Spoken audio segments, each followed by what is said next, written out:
Hello दोस्तों, आप सभी लोगों का बहुत बहुत हार्दिक अभिनंदन है।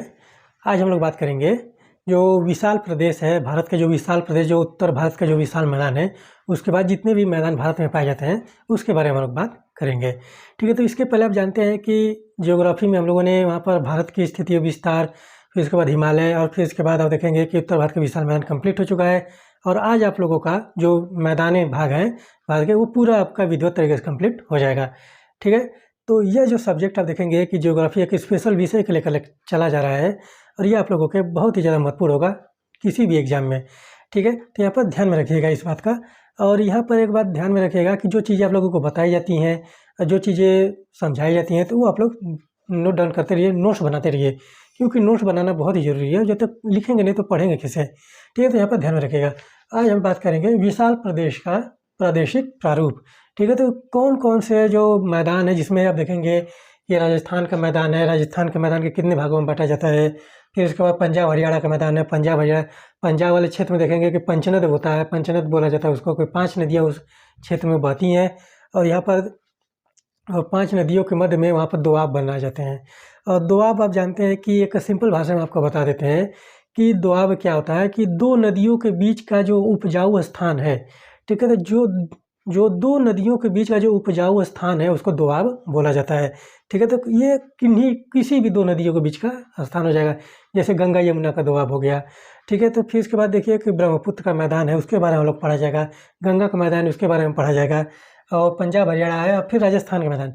ये सारी चीज़ें अगर हम लोग पढ़ लेते हैं तो भारत के जितने भी मैदान हैं, मैदानी क्षेत्र हैं, वो आप लोगों का विधिवत तरीके से कंप्लीट हो जाएगा।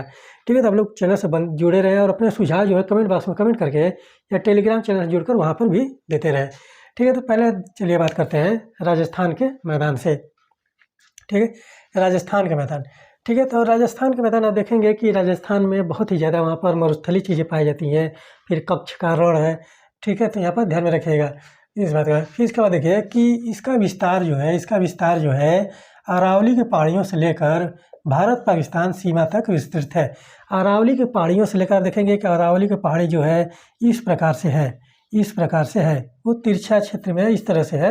यहाँ पर ध्यान में रखिएगा कि ये जो अरावली की पहाड़ी है वो यहाँ पे दक्षिण पश्चिम जो मानसून है ये इस पर रुकता नहीं है, टकराता नहीं, ये सीधे सीधे यहाँ से निकलता है। दक्षिण पश्चिम मानसून इस तरह से निकल कर यहाँ पर दिल्ली साइड में पहुँच जाता है। ठीक है, तो यहाँ पर ध्यान में रखिएगा। तो अरावली की पहाड़ी जो है वहाँ पर देखिए कि अरावली की पहाड़ी की इधर देखेंगे कि मरुस्थलीय क्षेत्र है, और इधर आप देखेंगे कि हरियाणा है, दिल्ली है। ठीक है, तो यहाँ पर ध्यान में रखिएगा। और यह अरावली की पहाड़ी जो है दिल्ली तक जाती है। ठीक है, यहाँ पर ध्यान रखिए। और यहाँ पर देखिए कि अरावली की पहाड़ी से लेकर यहाँ पर पाकिस्तान वाले क्षेत्र तक इसका विस्तार है। ठीक है, यहाँ देखिए कि उत्तर पूर्व से दक्षिण पश्चिम। ठीक है, उत्तर पूर्व क्या हो गया, ये वाला क्षेत्र हो गया उत्तर पूर्व ये वाला क्षेत्र हो गया, और दक्षिण पश्चिम ये वाला क्षेत्र हो गया। ठीक है, तो यहाँ से यहाँ तक। ठीक है, यहाँ पर ध्यान में रखिएगा उत्तर पूर्व से दक्षिण पश्चिम हो गया। दक्षिण पश्चिम दिशा में इसका विस्तार 640 किलोमीटर है, और इसकी चौड़ाई लगभग में 300 किलोमीटर है। इसका क्षेत्रफल जो है लगभग 1.75 लाख वर्ग किलोमीटर में है। ठीक है, यहाँ पर ध्यान में रखिएगा। तो ये इसकी लंबाई चौड़ाई हो गई, और जो क्षेत्रफल उसके बारे में हो गया। तो यहाँ पर देखिए और क्या है, इसको 2 भागों में बांटा जाता है। ठीक है, कितने भाग है, 2 भाग में। पहला जो है मरुस्थलीय भाग है। ठीक है, पहला मरुस्थलीय है, दूसरा राजस्थान बांगर है। हमने आपको पिछले वीडियो में बताया था कि बांगर क्या होता है। ठीक है, तो बांगर आप लोग वहाँ पर जाकर देख लीजिएगा कि बांगर क्या होता है, वहाँ पर आप लोगों को समझ में आ जाएगा। ठीक है, यहाँ पर ध्यान में रखिए। फिर अगर देखिए मरुस्थली जो मैदान है यह मारवाड़ का मैदान भी कहलाता है, मारवाड़ के मैदान का भाग है। और यहाँ बालू तथा बालू का स्तूप अधिक संख्या में पाए जाते हैं। अब जहाँ पर रेगिस्तान रहेगा तो वहाँ पर ये सारी चीज़ें तो देखने को मिलेंगी। बालू का स्तूप हो गया, बालू का हो गया, और फिर जो गड्ढे होते हैं बालुओं से पट जाते हैं, तो उस तरह से वहाँ पर गड्ढे भी देखने को मिलते हैं। और रेगिस्तान में जो कीड़े मकोड़े पाए जाते हैं वो तो बहुत ही खतरनाक होते हैं। ठीक है, तो यहाँ पे ध्यान में रखिएगा। पाए जाते हैं यहाँ कहीं कहीं नीस शिस्ट ग्रेनाइट की चट्टानें पाई जाती हैं। यहाँ जो वार्षिक वर्षा 25 सेंटीमीटर से भी कम होती है। और यहाँ पर ध्यान में रखिएगा कि जहाँ 25 सेंटीमीटर से कम वर्षा होती है उसको रेगिस्तान मान लिया जाता है। ठीक है, और रेगिस्तान 2 प्रकार के होते हैं। एक रेत वाला रेगिस्तान होता है, ग्रीष्म ऋतु वाला रेगिस्तान हो क्या होता है, और एक ठंडे प्रदेश वाला भी रेगिस्तान होता है। जहाँ पर ठंडा ज़्यादा पड़ता है, ठंडक ज़्यादा होती है, वहाँ पर वर्षा भी कम होती है। ठीक है, तो वहाँ पर ध्यान में रखिएगा। और लेह वाला जो, इसीलिए आप देखेंगे कि जम्मू कश्मीर का जो क्षेत्र है और फिर उसके बाद लद्दाख वाला जो क्षेत्र है, लेह वाला जो क्षेत्र है, वहाँ पर वार्षिक वर्षा जो है सबसे कम पाई जाती है। और लद्दाख वाले में जो लेह क्षेत्र है वो भी वहाँ पर शीत मरुस्थल के नाम से जाना जाता है। ठीक है, यहाँ पर ध्यान में रखिएगा इस बात का। तो यहाँ पर वार्षिक वर्षा जो है 25 सेंटीमीटर से भी कम पाई जाती है। ठीक है, तो मरुस्थली में।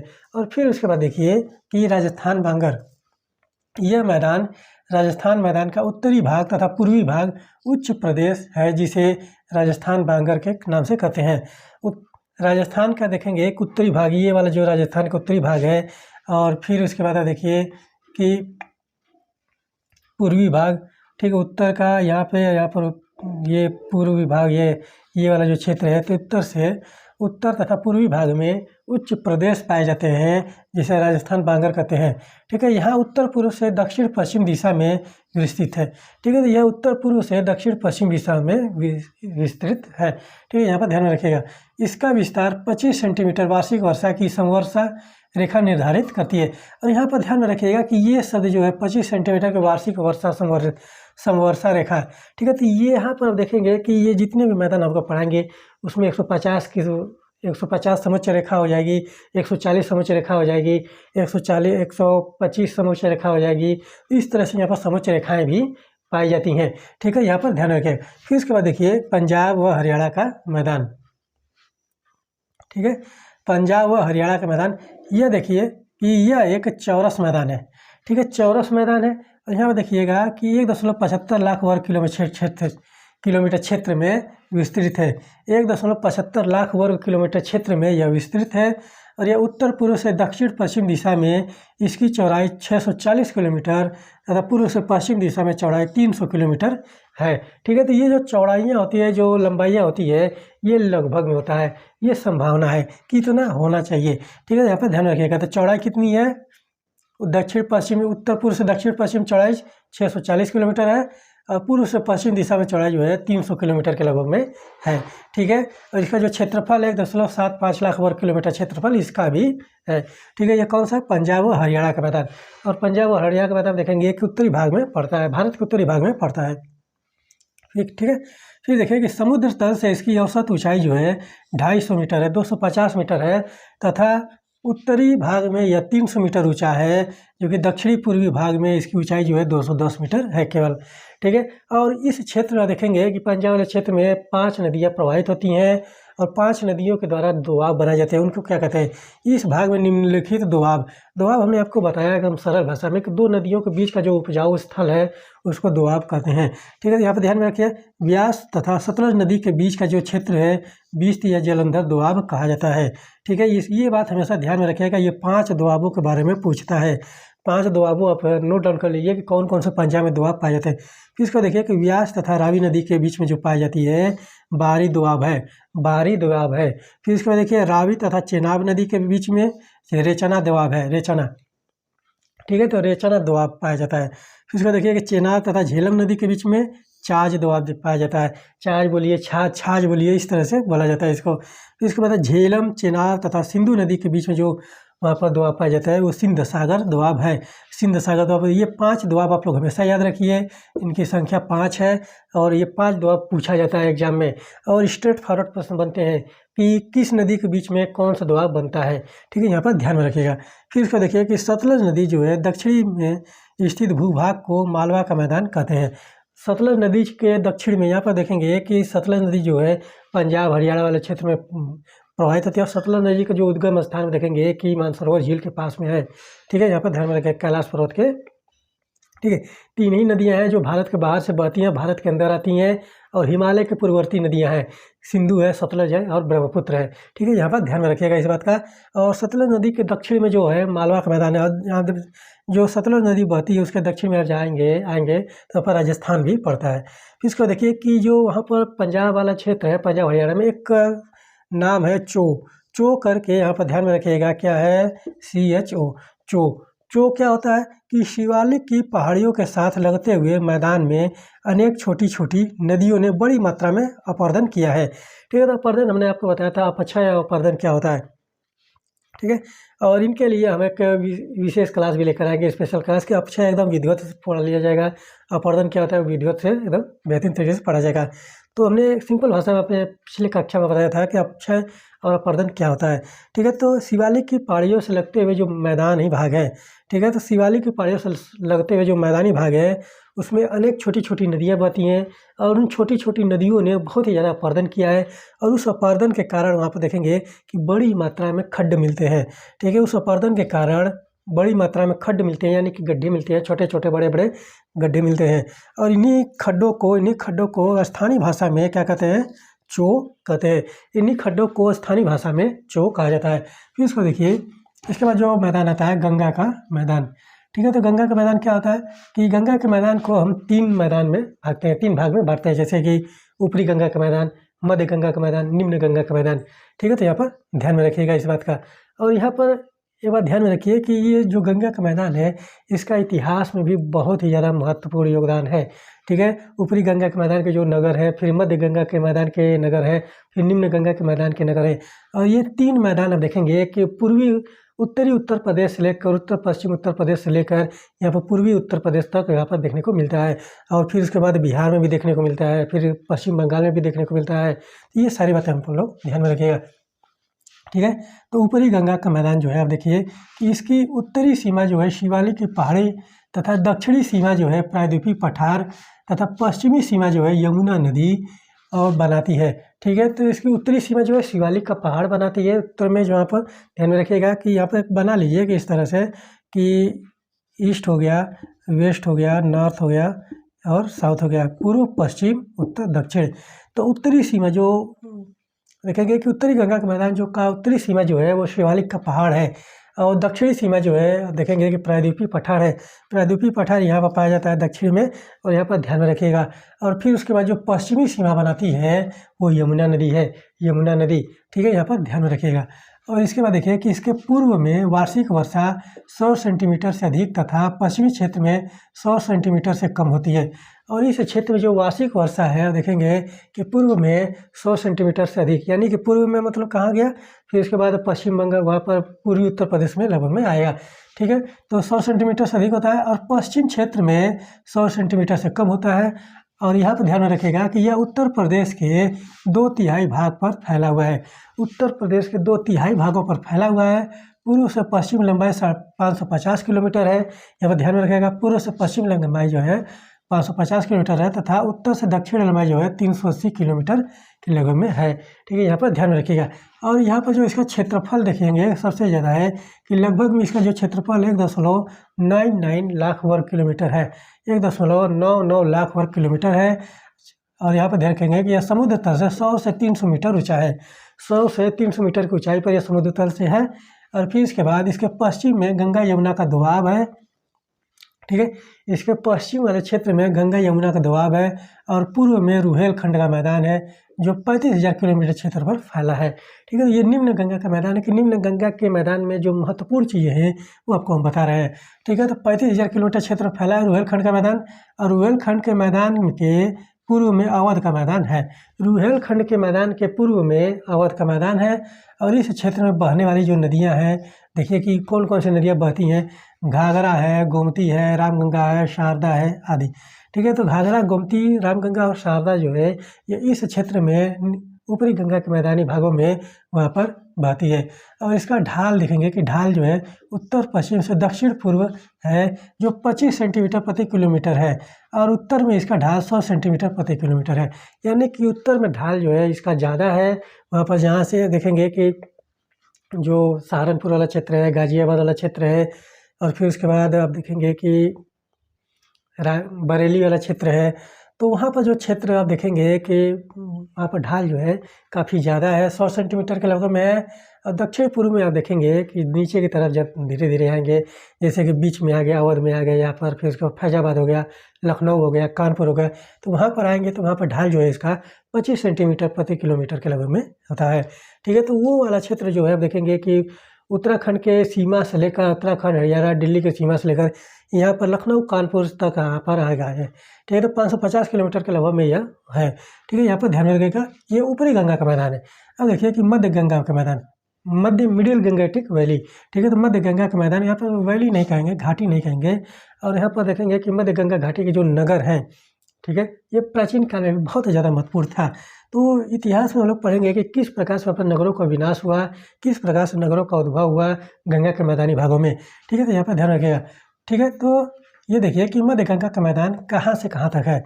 यह मैदान जो है उत्तर प्रदेश के पूर्वी भाग, ठीक है, यह मैदान जो है उत्तर प्रदेश के पूर्वी भाग तथा बिहार राज्य में 145 लाख वर्ग किलोमीटर, ठीक है, 145 लाख वर्ग किलोमीटर क्षेत्र पर विस्तृत है। और यहाँ देखेंगे कि यह मैदान पूर्व से पश्चिम दिशा में 600 किलोमीटर और उत्तर से दक्षिण दिशा में 330 किलोमीटर है। ठीक है, इस क्षेत्र की नदियाँ अपना मार्ग बदलने के लिए प्रसिद्ध है। ठीक है, तो यहाँ पर अगर प्रश्न पूछता है कि किस क्षेत्र, किस गंगा के मैदान के नदियों का जो मार्ग बदलने के लिए वह प्रसिद्ध है, तो वह है मध्य गंगा के मैदान। ठीक है, और इस नदी में देखेंगे कि इसमें घाघरा भी बहती है, गंडक भी बहती है, कोसी भी होती है, सोन नदी भी बहती है। और कोसी नदी को आप देखेंगे कि बिहार का शोक भी बोला जाता है। कोसी नदी को बिहार का शोक भी बोला जाता है। ठीक है, तो यहाँ पर ध्यान रखिएगा, इसीलिए क्योंकि यहाँ के जो नदियाँ हैं, यहाँ पर जो नदियाँ अपने मार्ग बदलने के लिए प्रसिद्ध हैं। फिर इसको देखिए कि नदियाँ प्रवाहित होती है इस मैदान में। गंगा घाघरा दोआब है, घाघरा गंडक दोआब है और गंडक कोसी दोआब पाए जाते हैं। ठीक है, तो यहाँ पर ध्यान में रखिएगा कि गंगा घाघरा जो दोआब है मध्य गंगा के मैदान पाया जाता है। घाघरा और गंडक जो दोआब है वो भी मध्य गंगा के मैदान में है। और गंडक और कोसी दोआब जो है वो भी मध्य गंगा के मैदान में पाया जाता है। ठीक है, और यहाँ पर ध्यान रखिएगा। और जो गंगा यमुना का दोआब है वो कहाँ पाया जाता है, ऊपरी गंगा के मैदान में। ठीक है, यहाँ पर ध्यान में रखिए। तो यहाँ पर देखिए कि आगे देखिए कि निम्न गंगा का मैदान। ठीक है, तो निम्न गंगा का मैदान क्या है कि यह मैदान जो है उत्तर से दक्षिण दिशा में 500 किलोमीटर है तथा पूर्व से पश्चिम दिशा में 200 किलोमीटर तक फैला है। ठीक है, तो उत्तर से दक्षिण दिशा में यह 500 किलोमीटर है और पूर्व से पश्चिम दिशा में 200 किलोमीटर के लगभग में यह है। ठीक है, फिर इसको देखिए कि इसका कुल क्षेत्रफल लगभग 81,000 वर्ग किलोमीटर है। ठीक है, इसका क्षेत्रफल जो है 81,000 वर्ग किलोमीटर के लगभग में है। और इसके उत्तरी भाग में तीस्ता, जलढाका तथा टोरसा नदी प्रवाहित होती है। इसके उत्तरी भाग में तीस्ता, जलढाका तथा टोरसा नदी प्रवाहित होती है। जलपाईगुड़ी तथा दार्जिलिंग जिले का पर्वतपदीय क्षेत्र, ठीक है, जलपाईगुड़ी ये भी पश्चिम बंगाल में पड़ता है और दार्जिलिंग भी पश्चिम बंगाल में ही पड़ता है। ठीक है, उत्तरी वाले क्षेत्र में उत्तरी पश्चिम बंगाल में ये पड़ते हैं। जलपाईगुड़ी और दार्जिलिंग जो है इसका जो पर्वतपदी प्रदेश है, पर्वतपदी क्षेत्र को दुआर बोला जाता है। ये प्रश्न हमेशा पूछता है कि दून और दुआर। ठीक है, तो दून आप जानते हैं कि देहरादून हो गया, कोथरी दून हो गया, पाटली दून हो गया। और दुआर वहाँ पर पश्चिम बंगाल से असम वाले क्षेत्र में उनको दुआर बोला जाता है। और ये क्या होते हैं, ये पर्वतों के पर्वतपदी प्रदेश कहलाते हैं। ठीक है, तो यहाँ पर ध्यान में रखिएगा। ठीक है, फिर इसको देखिए कि राजमहल के पहाड़ियों तथा बांग्लादेश की सीमा के मध्य यह मात्र 16 किलोमीटर चौड़ा है। ठीक है, तो यानी कि जो क्षेत्र है कि राजमहल की पहाड़ियाँ आप देखेंगे कि कहाँ पड़ती है, पश्चिम बंगाल और झारखंड वाले इलाके में पड़ती हैं। और राजमहल के पहाड़ियों से लेकर वहाँ पर बांग्लादेश की सीमा तक यानी कि पश्चिम बंगाल की सीमा तक वहाँ पर क्या है कि यह मैदान जो है 16 किलोमीटर मात्र चौड़ा है। सिर्फ 16 किलोमीटर, सोचिए कि 16 का कितना पसक रहा है ये। ठीक है, फिर यहाँ पे देखिए कि यहाँ भूमि का ढाल जो है अत्यंत कम है। भूमि का ढाल जो है अत्यंत कम है, जो 2 सेंटीमीटर प्रति किलोमीटर से भी कम है। ठीक है, 2 सेंटीमीटर प्रति किलोमीटर से भी कम है। देखिए कि यहाँ पर नदियाँ किस प्रकार से प्रवाहित होती होंगी। ठीक है, एकदम यहाँ पर जो नदियों का प्रवाह होगा एकदम बहुत ही मंद, धीरे धीरे चलता होगा। ठीक है, और इसीलिए यहाँ पर का जो मैदान है बहुत ही ज़्यादा उपजाऊ है। ठीक है, इसीलिए यहाँ देखिए कि यहाँ पर नदियों का जल हमेशा प्रत्येक वर्ष पहुँचता है और इसीलिए यह मैदान जो है काफ़ी ज़्यादा उपजाऊ है। और यहाँ पर नदियों का जो प्रवाह है वो बहुत ही मंद है और ढाल भी बहुत मंद है। अब सोचिए कि 2 सेंटीमीटर प्रति किलोमीटर से भी अगर कम है तो ढाल, तो वहाँ पर पानी का जो बहाव होगा वो किस प्रकार से होगा। और इसीलिए यहाँ पर देखेंगे कि इस वाले क्षेत्र में जो गंगा, जो ब्रह्मपुत्र का डेल्टा है बहुत ही विशाल डेल्टा है और सुंदरवन डेल्टा है, विश्व का सबसे बड़ा डेल्टा उसको माना जाता है। ठीक है, यहाँ पर ध्यान में रखिएगा। से भी कम है। इस प्रदेश का 2/3 भाग जो है 30 मीटर से भी कम ऊंचा है। सोचिए कि ऊंचाई बहुत ही कम है, ठीक है। तो ऊंचाई बहुत कम है तो नदियों का वेग भी क्या होगा कि कम ही होगा। जब ऊंचाई से नदियाँ गिरती तब ना वेग ज़्यादा होता है। तो जब ऊंचाई ही कम है तो वहाँ पर नदियों का वेग भी कम होगा। इसीलिए यहाँ पर देखिए कि डेल्टाओं का ज़्यादा निर्माण होता है। और फिर इसको देखिए तथा इसके अधिकांश भाग में दलदल पाया जाता है, क्योंकि नदियों का जो जल है वो हमेशा रुका ही रहेगा।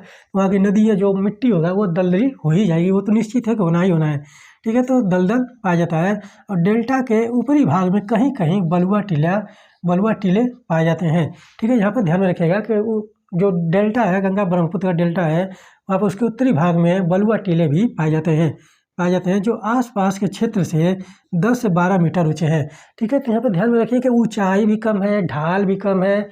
फिर इसके बाद आप देखिए कि जो वहाँ पर ढाल भी कम है, ऊंचाई भी कम है और नदियों का प्रवाह भी कम होगा, तो वहाँ पर जाहिर सी बात है कि डेल्टा का निर्माण होगा और प्लस वहाँ पर दलदली क्षेत्र भी पाया जाएगा। यहाँ पर ध्यान में रखिएगा। और यहाँ के जो बालुआ टीले जो है वहाँ पर 10 से 12 मीटर ही ऊँचे हैं और कुछ निम्न भूभाग भी पाए जाते हैं जिन्हें स्थानीय भाषा में बिल कहा जाता है। तो निम्न गंगा के मैदान के निम्न भूभागों को स्थानीय भाषा में बिल बोला जाता है, ठीक है। यहाँ पर ध्यान रखिएगा। तो यहाँ पर गंगा के मैदान यहाँ पर आप लोगों का कंप्लीट होता है। इससे प्रश्न बनते हैं और सॉलिड प्रश्न बनते हैं और स्ट्रेट फॉरवर्ड प्रश्न बनते हैं, इसको हमेशा आप लोग ध्यान में रखिएगा। इसको देखिए कि ब्रह्मपुत्र का मैदान देखेंगे कि उत्तर पूर्व वाले क्षेत्र में पाया जाता है। असम से लेकर असम हो गया, फिर अरुणाचल प्रदेश हो गया, फिर इसके बाद मेघालय हो गया, फिर इसके बाद बांग्लादेश हो गया। तो यहाँ पर ये वाला क्षेत्र माना जाता है जो असम का मैदान है, ठीक है। यहाँ ध्यान में रखिएगा कि इसका लगभग समस्त भाग असम के राज्य में पड़ता है। समस्त भाग, लगभग में समस्त भाग, यानी कि लगभग शब्द लगाया है, यानी कि कुछ भाग जो है अरुणाचल प्रदेश में भी होंगे और कुछ भाग जो है बांग्लादेश में भी होंगे, ठीक है। तो यहाँ पर ध्यान में रखिएगा। तो हम लोग भारतीय भूभाग के बारे में बात किया जा रहा है, तो बांग्लादेश से उतना ज़्यादा मतलब नहीं है। तो इसका लगभग समस्त भाग जो है असम राज्य में पड़ता है। और यहाँ पर ध्यान में रखिएगा। और असम राज्य में ही माजुली द्वीप का निर्माण यह ब्रह्मपुत्र नदी करती है, जो विश्व का सबसे बड़ा नदी द्वीप है, ठीक है। तो कौन सा द्वीप है? माजुली द्वीप। इस बात का हमेशा ध्यान में रखिएगा। इसलिए इसे असम का मैदान भी कहते हैं। इसका समस्त भाग जो है, लगभग में समस्त भाग असम राज्य में पड़ता है, तो इसीलिए इसको असम का मैदान भी कहा जाता है, ठीक है। यहाँ पर ध्यान में रखिएगा। यह 3 ओर से पर्वतों से घिरा हुआ है। 3 ओर से पर्वतों से कैसे घिरा हुआ है, यहाँ पर ध्यान में रखिएगा कि जो उत्तर दिशा में आप देखेंगे कि हिमालय पर्वत है। यहाँ पर ध्यान रखिएगा, उत्तर दिशा में हिमालय पर्वत है और पूर्व में पटकाई बूम व नागा श्रेणी है, ठीक है। पूर्वी क्षेत्र में पटकाई बूम नागा श्रेणी, हमने पूर्वांचल की श्रेणियाँ जब बता रहे थे तब लोगों को पटकाई बूम नागा श्रेणी के बारे में भी बताए थे। तो वह कहाँ ले फैली हुई हैं और कहाँ पर वहाँ पर कैसे वहाँ पर नदियाँ घूमती हैं, ब्रह्मपुत्र कैसे घूम जाती है, ठीक है। तो हिमालय है, फिर उत्तर में हिमालय है, पूर्व में पटकाई बूम है और दक्षिण में गारो खासी जयंतिया पहाड़ियाँ। ये तीनों पहाड़ी जो है मेघालय राज्य में स्थित होती हैं। और ये तीनों पहाड़ियों का नाम जो है, यहाँ के 3 ट्राइबल जो सोसाइटी पाई जाती है, यानी कि जनजातीय प्रजाति पाई जाती है, उन्हीं जनजातीय प्रजातियों के नाम पर यहाँ पहाड़ियों का नाम भी रखा गया है, ठीक है। फिर इसके बाद देखिए, पश्चिम में धुबरी से पूर्वोत्तर में सदिया तक, ठीक है। पश्चिम में धुबरी से ये भी असम में पड़ता है और सदिया भी असम में ही पड़ता है, ठीक है। यहाँ पर ध्यान में रखिएगा। ये धुबरी एक बार आप लोग कंफ्यूज में थोड़ा सा देख लीजिएगा कि पश्चिम बंगाल में है कि असम में पड़ता है। धुबरी से सदिया तक यह 900 किलोमीटर लंबा है तथा उत्तर से दक्षिण दिशा में यह 60 से 96 किलोमीटर चौड़ा है, ठीक है। यहाँ पर ध्यान में रखिएगा कि पूर्व से पश्चिम 900 किलोमीटर है, लेकिन जो इसकी चौड़ाई है उत्तर से दक्षिण ये सिर्फ बहुत ही ज़्यादा कम है, 60 से 96 किलोमीटर ही है सिर्फ, ठीक है। यहाँ पर ध्यान रखिएगा। यह एक निम्न प्रदेश है, ठीक है। यह एक निम्न प्रदेश है जो पूर्व में 130 मीटर तथा पश्चिम में सिर्फ 30 मीटर ऊँचा है, ठीक है। तो पूर्व में 130 ही मीटर ऊँचा है और पश्चिम में 30 मीटर, पूर्व में 130 मीटर और पश्चिम में सिर्फ 30 ही मीटर ऊँचा है। तो इसका ऊंचाई भी देखिए बहुत ही ज़्यादा कम है और ढाल भी इसका बहुत ही ज़्यादा उतना देखने को नहीं मिलता है, क्योंकि ये पहाड़ियों से गुजरता है। यहाँ पर ध्यान रखिएगा, ठीक है। 30 मीटर ही ऊंचा है और इसका जो क्षेत्रफल है लगभग में 56,000 वर्ग किलोमीटर के है, 56,000 वर्ग किलोमीटर है तथा इसका ढाल जो है 12 सेंटीमीटर प्रति किलोमीटर है, ठीक है। तो यहाँ पे ढाल भी बहुत ज़्यादा नहीं है, ढाल जो है 12 सेंटीमीटर प्रति किलोमीटर है। और इस मैदान के उत्तरी भाग में ब्रह्मपुत्र तथा उसकी सहायक नदियों ने जलोढ़ पंखों का निर्माण किया है। और यहाँ पर जो जलोढ़ पंख होते हैं, यहाँ पर ध्यान में रखिएगा कि इसके बारे में हम लोग जब नदियाँ पढ़ा जाएगा तो नदियों के द्वारा जो बनाए जाते हैं स्थलाकृतियाँ बनाई जाती हैं उसके बारे में भी पंख हम लोग पढ़ेंगे। तो उसी में जलोढ़ पंख आएगा, नदी विसर्प आएगा, ठीक है। तो यहाँ पर ध्यान में रखिएगा। तो जलोढ़ पंखों का निर्माण किया है और ढाल कम होने के कारण यहाँ नदियों के द्वारा कई नदी विसर्प बनाए जाते हैं, ठीक है। तो नदी विसर्प बनाए जाते हैं और जिससे कई निम्न भूमियों का निर्माण होता है और जिन्हें स्थानीय भाषा में बिल बोला जाता है, ठीक है। तो ये सारी बातें आप लोग नोट डाउन करिए, नोट्स बनाइए, सुन कर नोट बनाइए। फिर उसके बाद जो चीज़ें बताई जाती हैं या देखिए यहाँ पर अगर साफ नहीं दिख रहा है तो उसको आप लोग कमेंट करके बताइए। फिर उसके बाद जो अपने सुझाव है वो टेलीग्राम चैनल से जुड़ कर बताइए। और आप लोगों के दिमाग में या माइंड में कोई भी टॉपिक आ रहा है या स्टेट से रिलेटेड हो गया, सेंटर से रिलेटेड हो गया या कोई अन्य टॉपिक ऐसा जिस पर बात किया जाए तो वो लोग कमेंट करके कमेंट बॉक्स में बताइएंगे। और फिर उसके बाद टेलीग्राम चैनल जुड़ कर वहाँ पर बताइए। तो उन सारी चीज़ों पर भी एकदम बेहतरीन तरीके से एक लेक्चर लेकर आया जाएगा, ठीक है। तो यहाँ पर ये सारी बातें नोट डाउन करिए, ये आप लोगों के लिए बहुत ही ज़्यादा इंपॉर्टेंट लेक्चर है। तब तक चलिए मिलते हैं अगले लेक्चर में, कल के लेक्चर में इसी तरह शानदार टॉपिकों के साथ। तब तक के लिए धन्यवाद।